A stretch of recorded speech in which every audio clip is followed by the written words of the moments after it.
'cause I am faster than sound, I keep on jumping around. Blue hedgehog Sonic, with incredible speed, I'm moving my feet.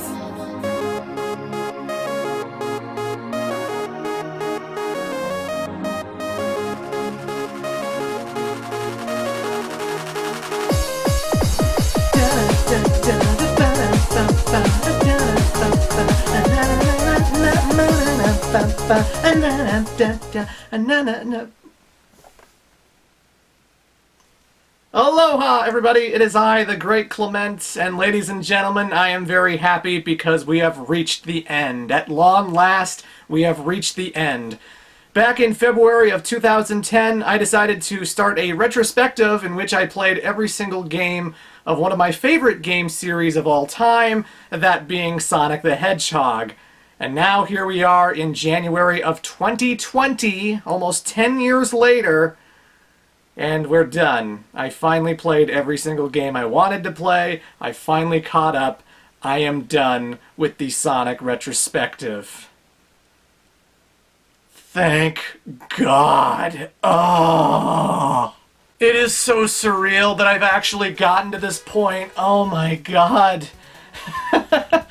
But yeah, folks, I just wanted to make one last final video for the retrospective to recap everything I did in order to get to this point, to talk about a few Sonic things I haven't talked about before, and basically just to give my overall thoughts and impressions on why I started this retrospective, how I was feeling during the middle of it, where I came to the decisions that I did going throughout it, and I just wanted to add a nice little bow to this retrospective to end things nice and clean. So yeah. So how did I get into Sonic the Hedgehog? Back in the day, I had a Super Nintendo, and I was only playing, like, Nintendo titles, Mario, Castlevania, Final Fantasy, stuff like that. And it wasn't until I went over to my cousins one day, and they got a Sega Genesis. And one of the games they had for their Sega Genesis was Sonic the Hedgehog 2, and that always intrigued me. I was like, oh, I want to give this game a shot. I want to see what the heck's up with Sonic the Hedgehog. And when I played Sonic the Hedgehog 2, it was love at first sight. Just, oh my God. Going as fast as I was, going through the loop-de-loops and the corkscrews and bouncing off the springs. The soundtrack was incredible, the sound effects were incredible, the badniks that I was plowing through in order to save all those animals, Dr. Robotnik and his Eggmobiles that I was constantly thrashing throughout every single zone. I was just in love with it all. You know, I loved going through Emerald Hill, I loved going through Chemical Plant. I loved hitting the slot machines in Casino Night Zone. Sonic 2 is just like the definitive Sonic the Hedgehog game for me, and it was just a game that I just was addicted to. Every time I went over to my cousin's house, I was constantly playing on their Sega Genesis and playing Sonic the Hedgehog 2, to the point where, like, I would beat that thing every time I came over. They knew I liked video games, they knew I was good at Sonic 2, they wanted me to show their friends the ending, so like I would actually go to like Death Egg Zone and take on Silver Sonic and Death Egg Robot, and it wasn't easy at first, because you only have like one hit and you die. Very few continues leading up to that point, but you know, I would constantly practice that game, practice that game, practice that game, when it wasn't even my system or my game. And I just got good at taking out Silver Sonic and the Death Egg Robot, and eventually I beat it, and it was like the greatest achievement ever. I was so happy with myself that I managed to do that. And then the big challenge became getting all 7 of the Chaos Emeralds and becoming Super Sonic for the first time, and that was also quite the experience. It was the Dark Souls of video games back then. I'm being facetious, but I loved it. I loved Sonic 2, and then I was playing stuff like the Game Gear titles and Sonic Spinball, and I was very much a big fan of Sonic, until I wasn't for a little bit, because in the late 90s I sort of dropped off when we moved on to like the N64 and the PlayStation, and I was just kind of focusing on games from that era, until we got to the GameCube, and then I got Sonic Adventure 2 Battle. I didn't have a Dreamcast growing up, so I played Sonic Adventure 2 on the GameCube for the first time, and it reminded me so much about the Genesis titles when I was going through it. It had spin dashes, it had loop-de-loops, it had the same sound effects like the checkpoints and the rings, and I was like, oh my god, it's like being back home. Even though it wasn't my console or my game, it was like, I feel at home. I finally feel like I'm back where I belong. And there was just something about Sonic, man. There was something about that franchise that just clicked with me, where I was just loving everything that I was doing. And Sonic Adventure 2 was great, and that's another one of my favorite Sonic games ever. You know, the Chow Garden stuff was great. The soundtrack, the Crush 40 rock anthems, the butt rock, as you will. Amazing. I loved all of that stuff, and I was so invested in the characters and the story, and I was just so intrigued by all of that I had to play every single Sonic game beyond that. And so I ended up picking up like everything on the GameCube. You know, I got Sonic Adventure DX, and because I got Sonic Adventure DX, that gave me access to all of the Game Gear games. I got Sonic Mega Collection, and that gave me access to all the Genesis games, and then I was getting Heroes and Shadow and all Sonic Riders and all these things, until it just became like, okay, I am a full-blooded, big-time, hardcore Sonic the Hedgehog fan. This is one of my favorite series ever. I love Sonic the Hedgehog. It's amazing. It's incredible. It's the best thing ever. I love it. So, eventually, in 2008, I made my own YouTube channel, as I'm sure you know, and I was doing Let's Plays and stuff on, like, the Mega Man franchise. And after I had finished Mega Man 04, I was like, what do I want to play next? Now, when I started the Sonic Retrospective, I was 21 years old. This was 2010. I was born in 1988, April of 1988. And I was 21 years old when I did the first Let's Play of Sonic 1. I think any adult will tell you that going from your 20s to your 30s, it's a long period of time. You certainly grow and mature and become wiser, and there are certainly things about your past that you will look back on and go, why did I make those decisions? Oh God, why did I make those decisions? And the Sonic Retrospective is certainly a big case of that, where there's a lot about the older, earlier playthroughs that I can't really watch. Not just because of like the microphone quality and like maybe the video quality itself. None of them were HD until 2014. None of them were HD until 2014, and I had a very interesting way of describing things. You know, how I described defeating a boss, for example, might be a little cringy nowadays. Certainly there was a lot of skits that I wanted to do. This was the era of Channel Awesome, right? You know, back in the day I was entranced by characters like the Angry Video Game Nerd and the Nostalgia Critic, and I was really into this whole internet sideshow thing of like being a character and doing funny things, and I wanted to make people laugh on YouTube. And did that always work? Maybe sometimes, but did it always work? No, not really. So there's a lot of older skits in some of these Sonic videos that are pretty, I'd say cringy, pretty a little awkward, pretty, I wouldn't do that again. And I think one of the big things that I eventually stopped doing, which some people wanted me to keep doing, and I don't know about that, but I was really into showing off that my favorite character was Dr. Eggman. Which takes us to this guy.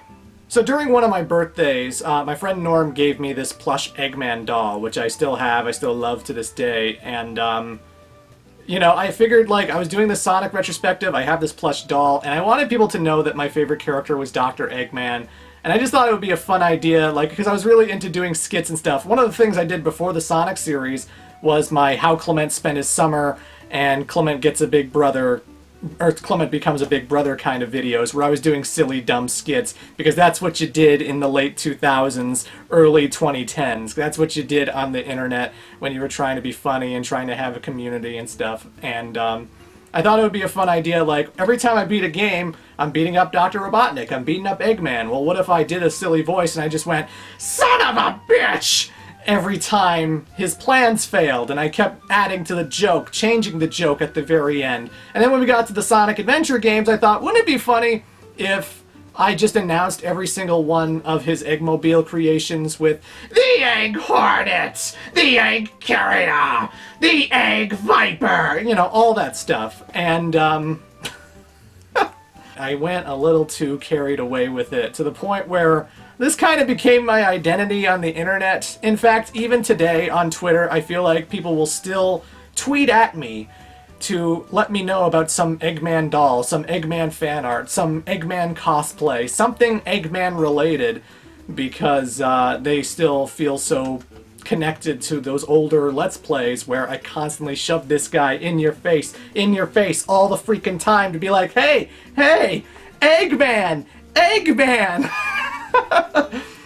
Probably not the wisest decision in the world, but that is something I did, and I eventually stopped doing it, and I had a justified reason in terms of lore and games. Like, one of the reasons I stopped doing it after Sonic Unleashed was I felt that Eggman was always, like, having the final word constantly throughout the games, you know? Like in Sonic Colors, him, Orbot, and Cubot drifting in space, that's the final scene of the game. Like in Sonic Generations, him and his younger self being stuck in white space, he had the final word. Sonic Lost World, his mustache getting ripped in half, and him getting planted in the dirt, he had the final word. He was always having the final word, but ultimately it was just sort of like, that became sort of my identity, where I was just like, is this what I want people to be knowing me for? Is just constantly the whole Eggman thing, Eggman, Eggman, Eggman. And eventually I pulled the plug on the joke because I was getting older and I started to feel not as great about it. And I know some people miss it, and some people loved it, and some people were like, you should keep doing it. You should do it for the last Let's Play, or something like that. And I was just like, I'm sorry, I'm 31 now. When I started the retrospective 10 years ago, I didn't really think about how long this retrospective was going to be going, or what it would do to my reputation to keep doing these Eggman-related skits and jokes, and that's just the way the cookie crumbles. I'm just letting people know that, you know, we've all grown up. A lot of people have been watching me since the very beginning, since 2010, when I started doing Sonic 1, Sonic 2, and all that stuff. I'm sure you can, like, pinpoint moments in the Let's Plays where I was just like, hey, Sonic 4 is coming out, hey, Sonic Colors is coming out. Obviously Sonic Generations, which comes out tomorrow, and I'm going to be getting that, by the way. And this Tuesday, he has a new racing game coming out that I plan to pick up. Tomorrow's November 7th. That means that the new game Sonic Forces is dropping.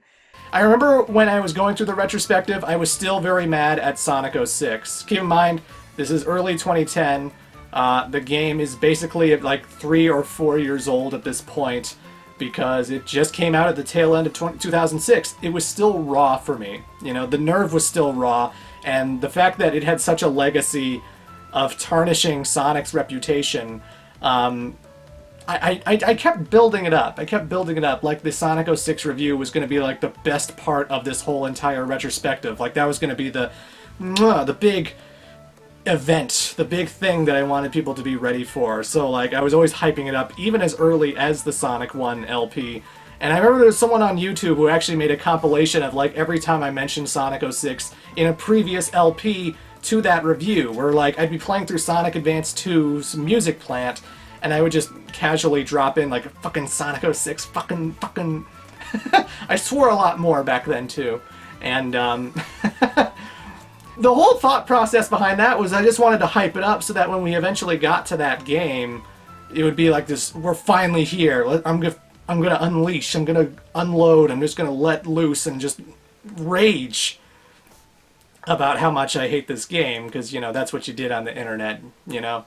I had a game that was super, super bad, and I was very angry about it, so I knew I wanted to make a super bad, angry kind of review, like a lot of my favorite YouTubers did back then, and that review, I know some people still love it, I know some people still like it. I certainly would make a better review if I were to do it today. I would certainly change a few things about the script, and God, I'm going to apologize for this, you know, till the day I die. I'm sorry about the Rouge joke, I'm sorry. I didn't actually think she was a whore.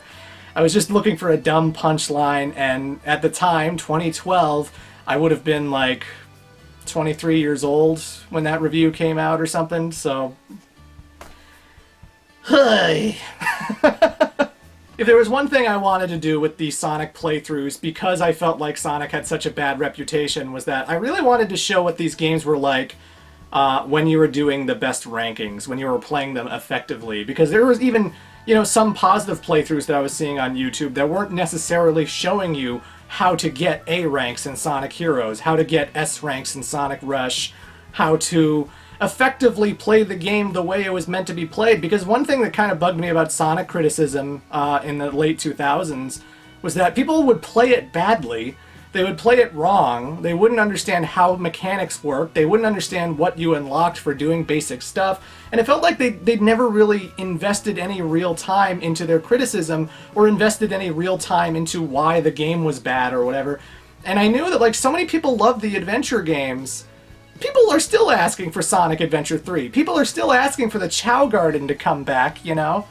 And it's like, if these games are so beloved, and what is it about them? What is it about all of these titles that people just aren't seeing? And I wanted to make sure that this retrospective in particular was going to be a very, not expert kind of series of playthroughs, but I wanted to do these games justice. I wanted to, even the games I didn't like Shadow the Hedgehog, you know, even Shadow the Hedgehog, I tried to get A ranks, just to show you how the game was meant to be played, what they really want you to do, because then it would even help me understand whether getting an A rank or getting an S rank was annoying to do, and therefore it made the game worse or whatever. I wanted to have that enlightened perspective. I wanted to get all the red rings and secret rings so I could play multiplayer with Norman Kelly with all the characters, so that I at least knew that Secret Rings was a bitch to complete. I hated completing Secret Rings. I never want to complete Secret Rings again. Of course, the Eggman stuff wasn't the only type of humor I was trying to inject into the playthroughs. I had my own kind of memes. You know, when you're going through the retrospective, playing 3 of Knuckles, to Triple Trouble, to Adventure, to Advance 2, it's kind of hard not to talk about how gullible and stupid Knuckles the Echidna can be. And so I just thought it would be a kind of a funny joke, like, you know, that Knuckles, he sure is an idiot. Shut up! Insert that Sonic X clip, because I was so familiar with that line, not only from rewatching Sonic X, but, you know, YouTube poops and stuff, and I just thought that would be funny. Not every playthrough I did was a Let's Play. Some games were not really suited for the Let's Play structure, you know? I didn't want to do, like, I'm going to play through every single Grand Prix of Sonic Drift on the SEGA Game Gear, because ultimately it's just, I'm going through 18 tracks with no story, where they all kind of look the same, and, well, I don't really feel the need to do a Let's Play on this, so I guess I'll do a Let's Look at This. You know, I'll do a Let's Look at This so that I can just give you my overall thoughts on Sonic Drift, and that's how that whole thing started about. And that's how I would handle stuff like Mario and Sonic, or Sonic and Sega All-Stars Racing. Basically the games that I didn't want to do a Let's Play for, but I still wanted to talk about. I still wanted to show off, you know? Every now and then when I'd be playing the game, something crazy or ridiculous would happen in the game itself that I had to do an on-screen reaction, because I just thought that was funny and that everyone would appreciate it. So I did a lot of stuff like that. You're no match for me, you sweet little fox. What did he just say? Sweet little fox. Whoa, whoa, whoa, whoa, Eggman, holy. This game is rated E for everyone. You can't just go around saying things like that. Good God. Certainly deciding to do the Sonic retrospective at age 21 was kind of a boneheaded decision, because I was just like, I can handle this. And I didn't know how long it was going to take me, but, you know, I made so many great connections with these playthroughs, not only with you, the fans, yourselves, who have gotten me quite the community and make me feel ever so loved, but, you know, I met up with Brain Scratch because of Sonic. If I wasn't doing Sonic, I don't think they would have found me to ask me to participate in their Sonic 06 commentary, so I could meet, like, Some Call Me Johnny, so I could meet Gareth from Find the Computer Room, so I could meet Derek from Game Explain, who actually found me through my Sonic CD playthrough, because he was looking up footage for that for Game Explain, I guess, and he found me through that, and then he became a fan of me through that. So I did get a lot of my fan base, a lot of my my followers from Sonic the Hedgehog, because Sonic the Hedgehog, go figure, is one of the most popular video game franchises, and, you know, how many people have done a playthrough of Sonic Rivals for the PSP? Very few. I'm one of them. I'm one of them. And it's still, like, surprising to me how many people in the Sonic community, the Sonic tubers, as they call themselves. I don't call myself that. No, I'm sorry. I am different. I am better. But, you know, I attracted the attention of someone like Kabanramani456, who watched my videos. He asked me to be in a Shadow the Hedgehog playthrough, and then afterwards I asked him if he wanted to be in Sonic Unleashed, and that's how that thing came about. So I met a lot of awesome people through my Sonic playthroughs. I think I built up a huge audience through my Sonic playthroughs, including one person who is currently my girlfriend, and I love her a lot, and she's fantastic. And without my Sonic playthroughs, I don't think she'd ever would have met me. So, you know, I don't regret this at all. I think it's certainly, there's a lot of time I've wasted. You know, maybe if I was still doing like 5 videos a day and I just never lost that energy, never lost that drive, perhaps I could have finished the Sonic retrospective a lot earlier than I did. Maybe I could have caught up to a game like Sonic Lost World in 2013 and then just played every single game as they came out. I don't know. I'm not a fortune teller, but burnout had to happen eventually, you know, and especially with the games I was playing where they start getting more involved and more in-depth. Like a game like Sonic and the Secret Rings, where I have to do more practice than I wanted to. You can't just like blow through these games really quickly. I had to know the ins and outs of a game like Sonic Rush Adventure in order to do it justice, in order to show you S-rank performances, and to understand how the bosses worked, you know? Because like there were some bosses, there were some gameplay segments in Sonic that I actually had a better understanding of simply from practicing it for my Let's Play, where I actually got a little bit of a higher opinion of it going into finishing it than I did going into it, which is kind of interesting. It was a time commitment. It was a time commitment. And I guess if there's one thing I would say to anyone, any aspiring YouTuber out there who's like, I want to do an entire series of a game, make sure it's a short series. Do Devil May Cry. There's only 5 of those. 6 if you count the reboot. But there's only 5 of those. Sonic games come out all the fucking time. Oh my god, they never stop coming. So, you know, I spent a lot of time on this stuff, and there's a lot of videos of my Sonic playthroughs, and I probably should have just done reviews and whatnot, but I felt like with playthroughs you get a better sense of how the games are played. I felt like you got a better sense of...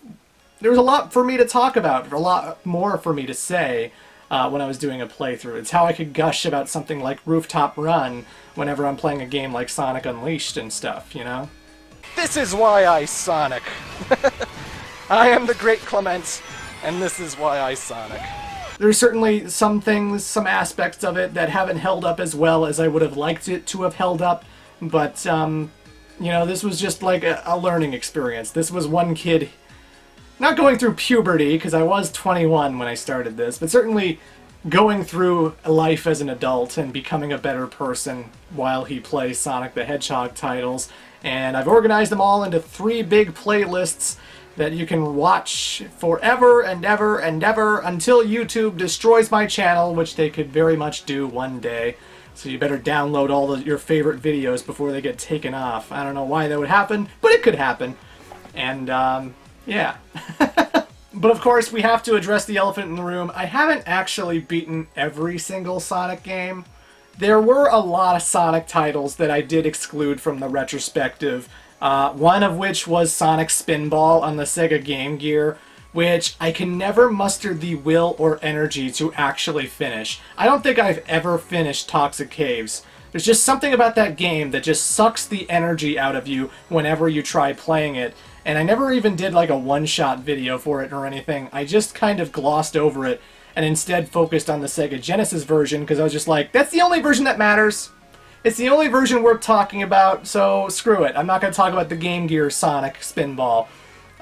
There were lots of mobile games. You know, I'm not a mobile gamer. I don't have any of the tech to record mobile games. And it just seemed like so much homework to have to try and figure out, like, okay, what do I have to buy in order to successfully run Sonic Dash, Sonic Jump, Sonic Runners, whatever, in order to show off those games. But ultimately, I was just sort of like, you know, having played these games, it's just, there's not much to say about Sonic Runners. There's not much to say about Sonic Dash or Sonic Dash 2, Sonic Boom.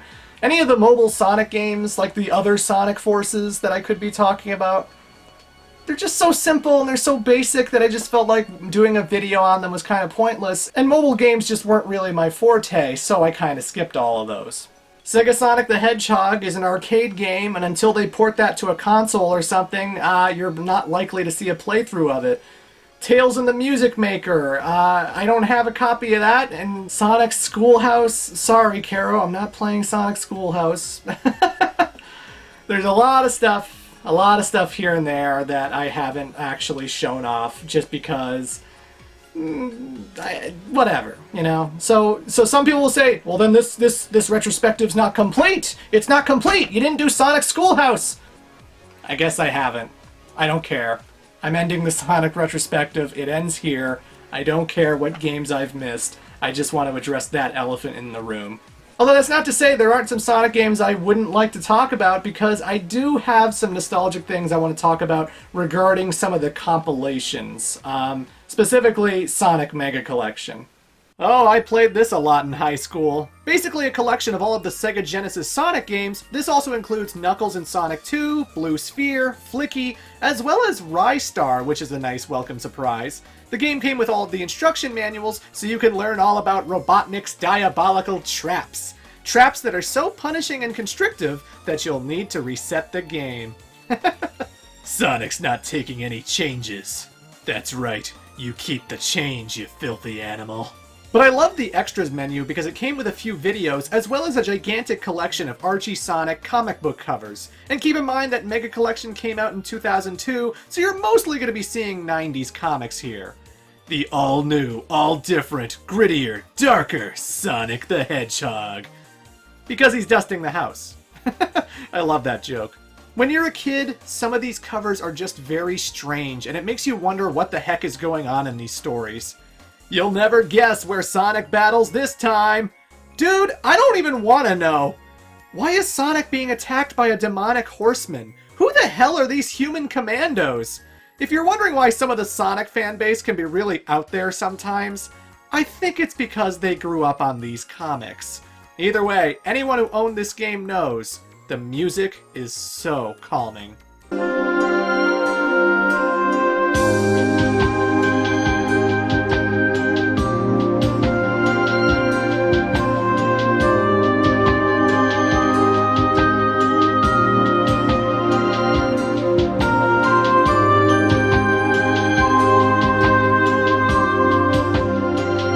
The videos on the disc featured the Sonic CD animations, a trailer for SA2, and a teaser for the yet unreleased Sonic Advance 2. And something I loved about it was that it actually had a beta piece of music that wasn't in the final game. And it should have been, because it's great!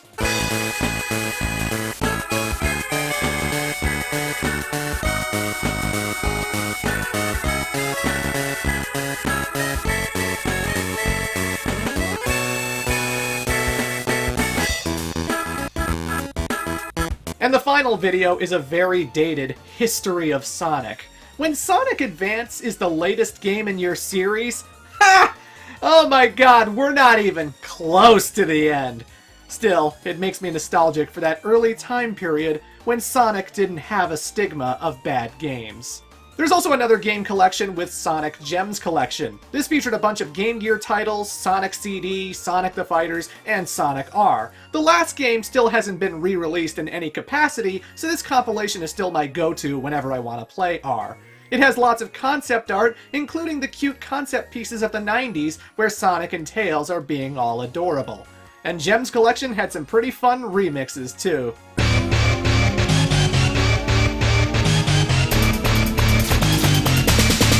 Let's go. Living in the city, you know you have to survive. You got to keep that dream alive, where everything is free. Can't you see?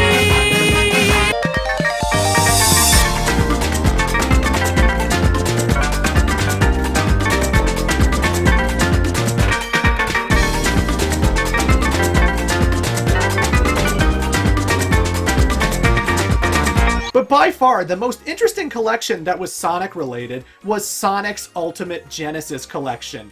Wowzer, what a deal! Not only did it have all of the Sega Genesis Sonic games, it had all 3 Streets of Rage games, all the Golden Axe games, all the Echo games, Alex Kidd, Kid Chameleon, Dynamite Headdy, Altered Beast, Comic Zone, Beyond Oasis.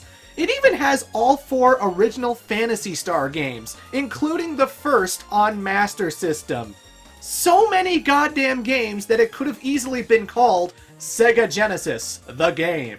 And it was a budget title too. I'm still convinced you'll never see a compilation this good ever again.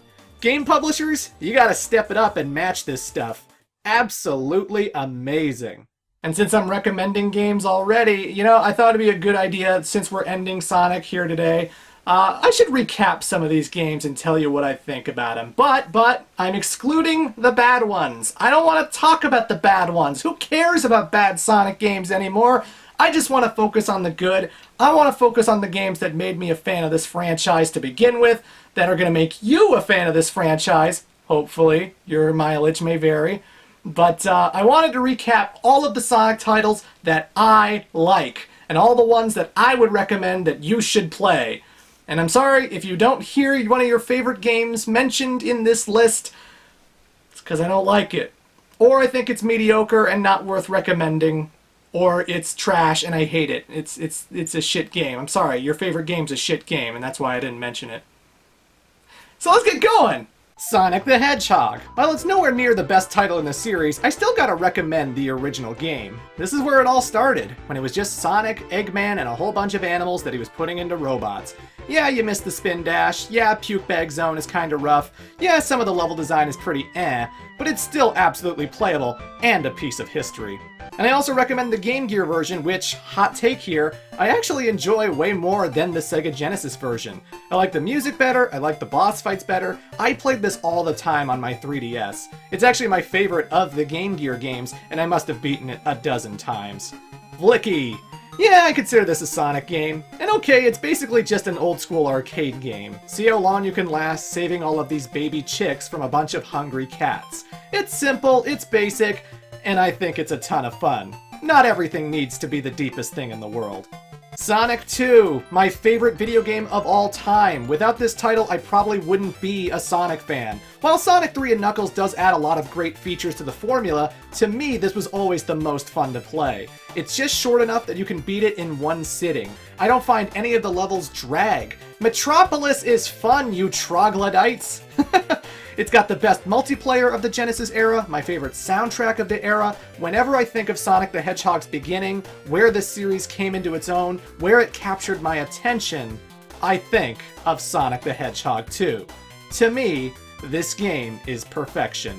Sonic CD. A standout title for its time, Sonic CD is very polarizing, but I will always appreciate what it added to the series. Fun UFO special stages, the concept of exploration in a Sonic game, a brilliant soundtrack combined with a perfect aesthetic. And how many games can you say have 4 different versions of every single stage because of a fun, unique time travel gimmick? I appreciate it for taking a chance without being a complete train wreck to play. Sonic Chaos. It's good. There's not much to say, it's not mind-blowing or anything, but I can play through it comfortably, the music's good, it's just really easy to digest. Play a Sonic or Tails, find some emeralds, beat up Eggman's robots. Enough said. Sonic Spinball. The Genesis version of Spinball is tons of fun. While it's mostly a pinball game, it does have light platforming elements where you jump away from robots that want to eat you, ride minecarts, get blown around by steam. It has a funky soundtrack and never overstays its welcome. I have played through Spinball quite a few times actually. Obviously, you have to be into pinball, but as pinball games go, this is one of the best. Dr. Robotnik's Mean Bean Machine. It's Puyo Puyo with a Sonic skin. This series is still active even to this day, so if you like puzzle games, go take on Dr. Robotnik yourself. Sonic 3 and Knuckles, considered by many to be the absolute best Sonic game of all time. It added a save feature, it was way longer than the others, Tails could fly now, Knuckles joined the fray, and he became a series staple. It's a blast to play, the most content you could possibly get back then, and yeah, it's not hard to see why it's so beloved. If you want to get into Sonic, you absolutely need to try this game out. Oh, and good luck figuring out the Barrel of Doom. Sonic Triple Trouble. The introduction of Fang the Sniper into the series was also a pretty pleasant adventure. I enjoy the somewhat puzzle-like nature to the special stages, and you even get to battle Metal Sonic at the end. And I think everyone loves the soundtrack. Sunset Park Act 3, anyone? Tails Sky Patrol. Okay, you can beat this game in about 20 to 30 minutes if you know what you're doing, and we never really got to play this until Sonic Adventure DX or the Gems collection, but I still think it's a good time. Putting Tails into a side-scroller shooter game where he flies in the sky is novel, but having him swing around poles and chuck enemies with a ring rope makes for some fun platforming as well. It's not long, but it is fun. Tails Adventure. Despite being a spin-off, this is probably the most ambitious Sonic game on the Game Gear, and a really underrated one in my opinion. It's sort of a Metroidvania where Tails goes around Coco Island finding new gadgets and trinkets that will allow him to save the day. You'll backtrack, you'll get stronger, you'll solve puzzles, and explore everywhere. It's really fun! Sonic the Fighters. This game rules! It's a Sonic fighting game where you can spin dash on people's heads, steal their hammers and bonk them with it, run up walls and jump on people from it. The cartoony expressions are adorable and it's so quick and accessible to play. Okay, it's no Tekken 3, but boy is it fun. Sonic Adventure, the game that changed everything. All of a sudden Sonic had more in-depth storylines, a crazy soundtrack from Jun Senoue, multiple playable characters including a slow cat who fishes. It's not the most challenging game in the world, and it's certainly dated. But my friends, I'll let a lot slide with the first ever 3D adventure. And I'm not even mad because it's charming and fun and there's so much to do. It has so many things that still resonate with Sonic fans over 20 years later, and I think you owe it to yourself to check this out. Chances are, you're probably gonna like it. Sonic Pocket Adventure. Would you believe this is actually the highest rated Sonic game by IGN? They gave it a 10 out of 10. Yeah, seriously. And for the most part, it's sort of a proto-Sonic Mania. New layouts, new bosses, but the same old stages, the same great momentum. I hope they re-release this, I really do. Sonic Adventure 2. Such a polarizing game, but man, I love it to death. I think the levels are better than the original. The Chow Garden was the best it's ever been, the story was super engaging, it has so many bonus missions, and the best multiplayer the series has ever had. I love the trick system they implemented to make Sonic and Shadow look cooler than ever. It's just, ugh! One day I'm gonna have to make a video essay defending this thing, but I love it all. Knuckles levels, Eggman levels, you name it. It's certainly not perfect, but SA2, to me, is phenomenal. Sonic Advance. Oh my god, Sonic's on Nintendo! Everyone called this game the unofficial Sonic the Hedgehog 4 for the longest time. Sticking with Sonic, Tails, and Knuckles, we also get introduced to Amy Rose with her slower-paced but definitely unique playstyle. It's not better than 3OK or anything, but it's such a comfortable sit and it absolutely epitomizes everything that classic 2D Sonic is. The sequel, however, Sonic Advance 2 changed the game completely to put a bigger emphasis on speed.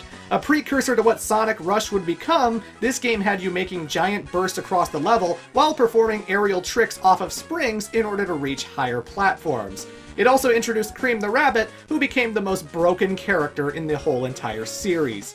Getting the Chaos Emerald sucks, but after a while, the level design really grows on ya. Sonic Heroes, one of my favorite games ever. Going back to a traditional formula of just having action stages, this time you played as 3 characters at a time.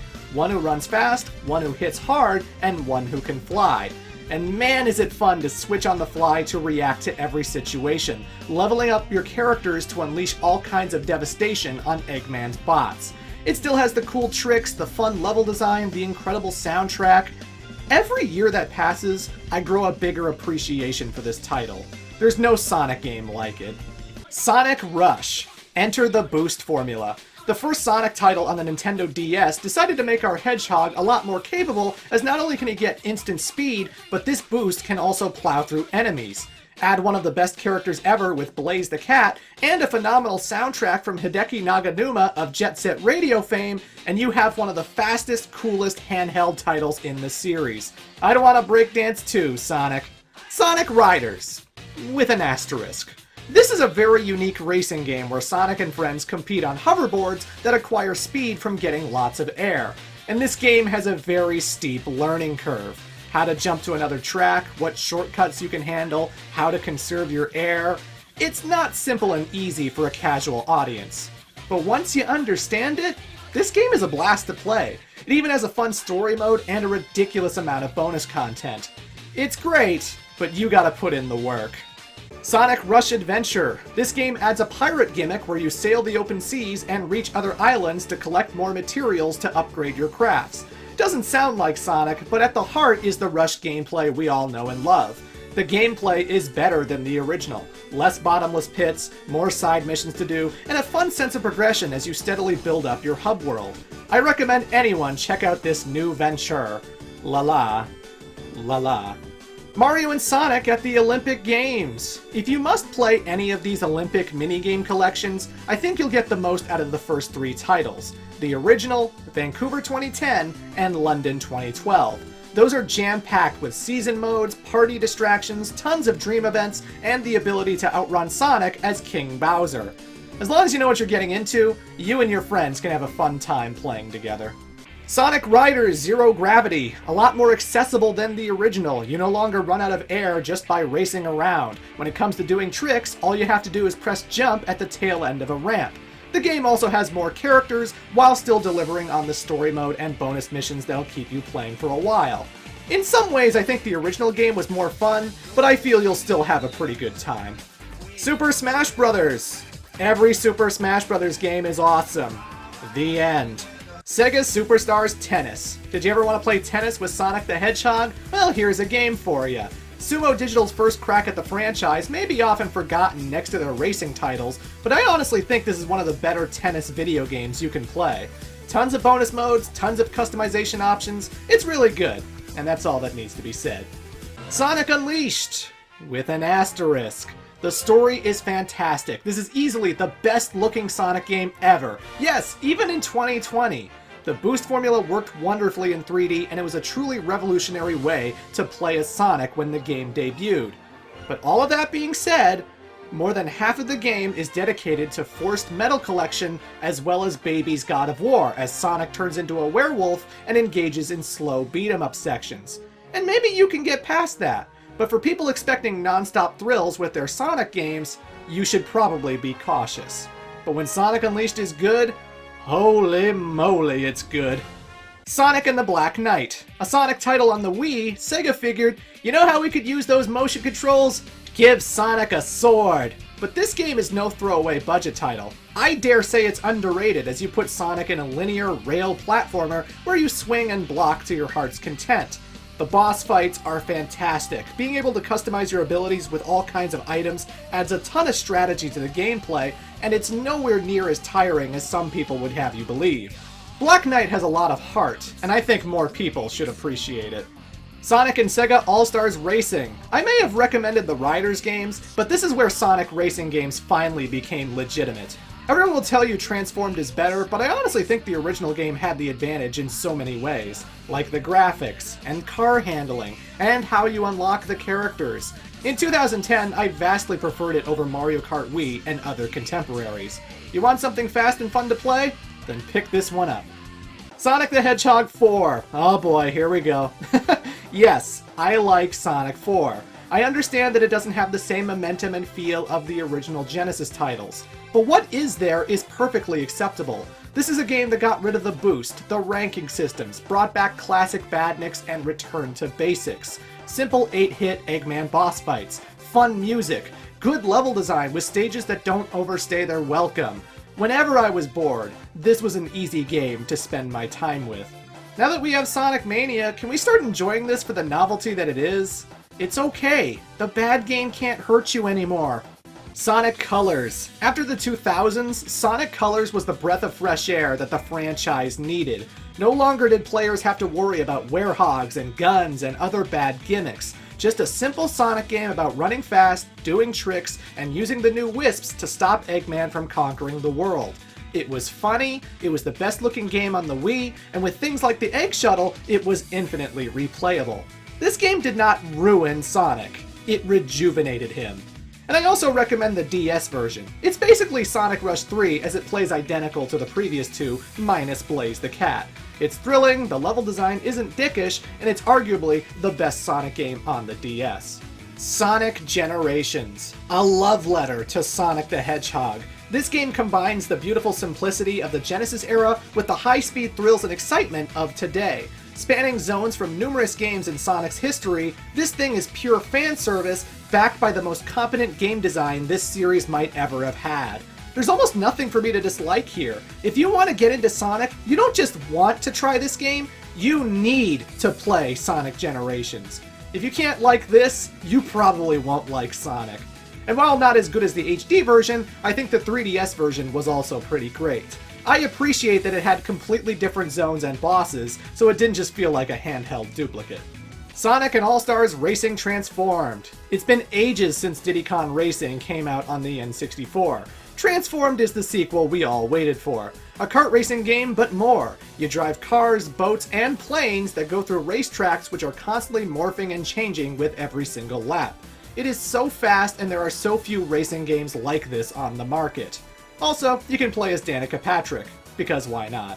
Sonic Lost World. Fuck the haters, you're wrong, this game was fantastic!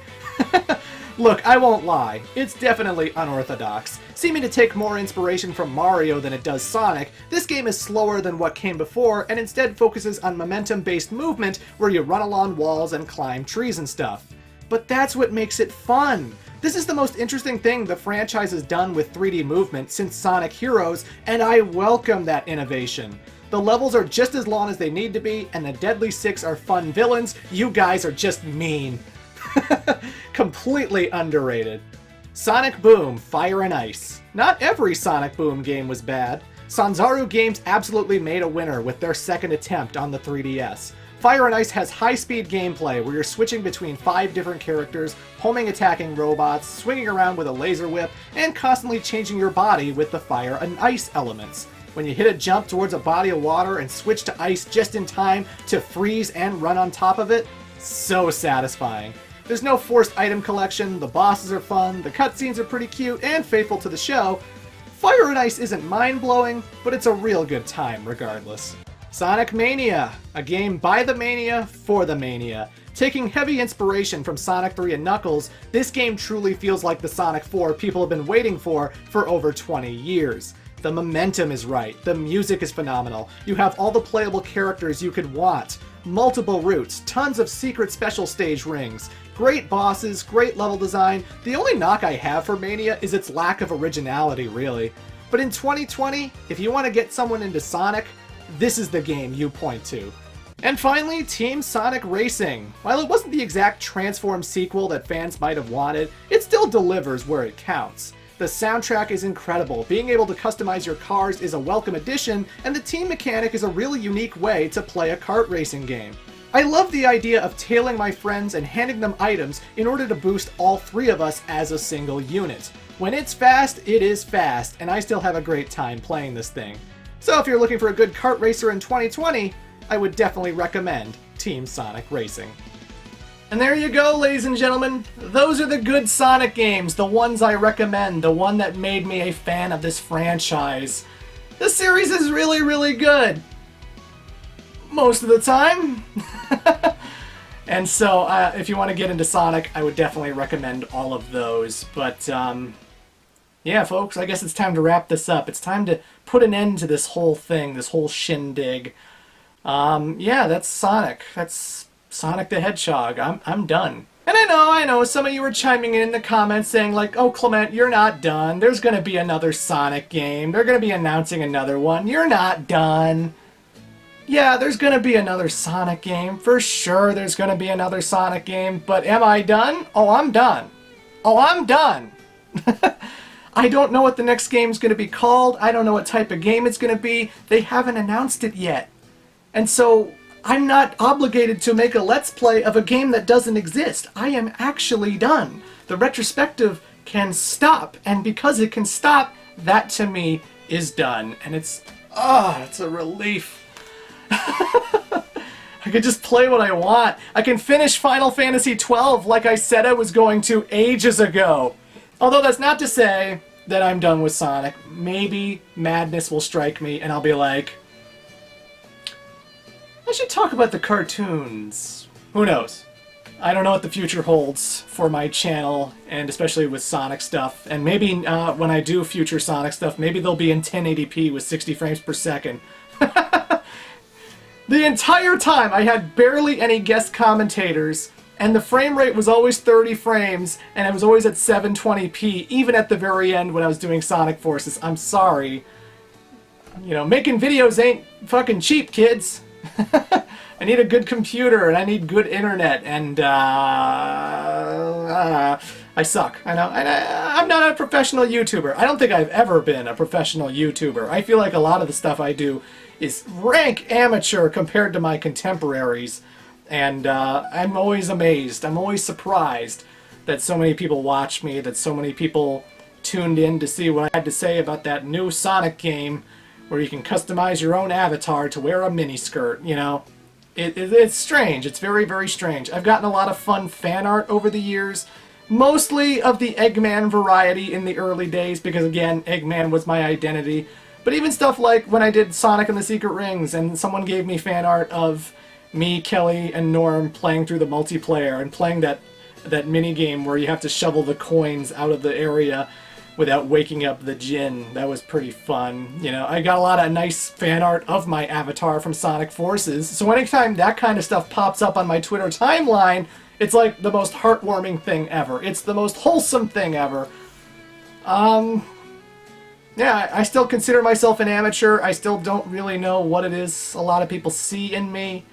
But I'm happy that you stuck through with it till the end, if you did. I hope that I gave a beacon of hope and optimism to the Sonic the Hedgehog fandom, which can often be down in the dumps because they're always focusing on how this game was a disappointment, this game was a disappointment, our franchise is a joke, blah, blah, blah, blah. And I wanted to try and be a different voice from that. I really wanted to try and illustrate what I liked about the Sonic the Hedgehog series. I really wanted to prop up why Sonic Adventure 2 is one of my most favorite games ever. I wanted to prop up why I love going through a game like Sonic Rush Adventure. I really just wanted to bolster the series and make more people fans of Sonic, because it's so easy to be a hater of Sonic in this current climate, you know? I just had a hobby, and that hobby was I wanted to play Sonic the Hedgehog games on the internet.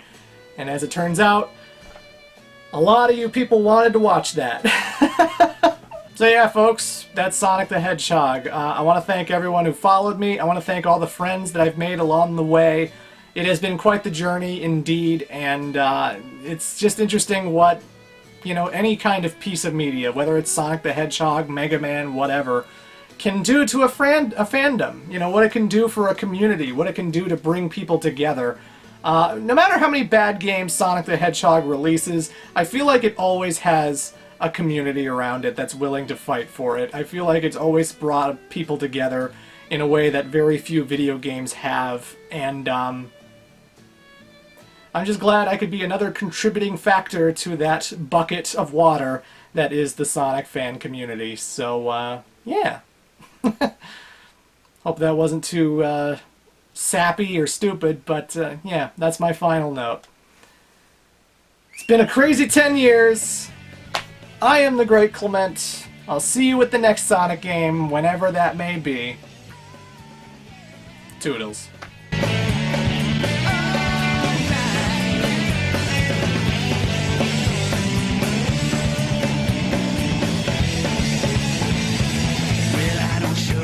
Don't criticize.